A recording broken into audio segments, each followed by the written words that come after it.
I first wrote that song, it was a very taboo subject to talk about violence at home. It was in 1998, and I had to ask my mother permission if I could put that on the Affirmation album. That was a story about how I grew up. I think, sadly, a lot of people relate to that kind of story now. Back then, it wasn't something that I felt I could talk about at all. Like a lot of victims, I think you carry the shame of what happened to you. You know, you keep the secret. It's how the secret perpetuates because you just feel so embarrassed, I think. I was the youngest of 3 kids, grew up in a working class home. I thought we were rich. I felt rich because my mother made us feel like we were amazing and we were golden. But she worked 3 jobs. My dad was a drinker, he was very violent, and he hurt her really badly a lot of the time. But she was the first of many heroic women in my life who taught me how to forgive, how to love, and how to be loved without judgment, you know. I mean, she made me a Wonder Woman outfit, can you believe it? She's an amazing woman, my mom. So that song was for her and about her.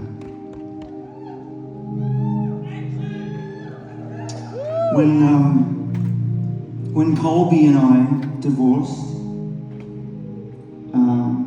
so yeah, I'm a gay man in case the lace shirt didn't do it.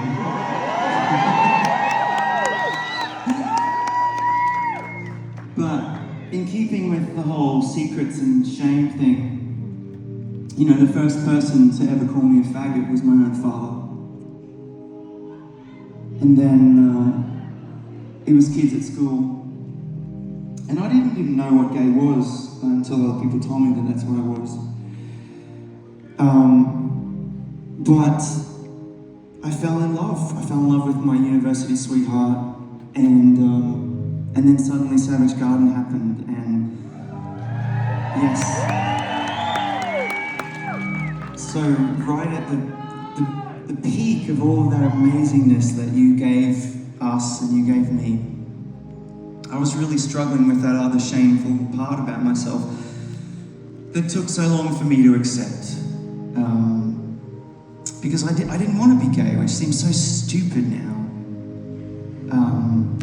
Because if there's anyone in the audience that is struggling with any kind of identity, I'm on the other side of that now, and I can tell you that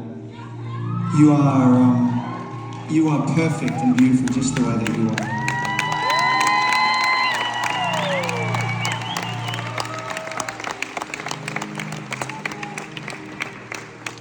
Back when this other amazing woman came into my life and we were struggling with this shame that I felt about who I was, she did something amazing because in spite of the fact that we loved each other so much, she saw the future for me and she knew that I was supposed to become the person that I am today.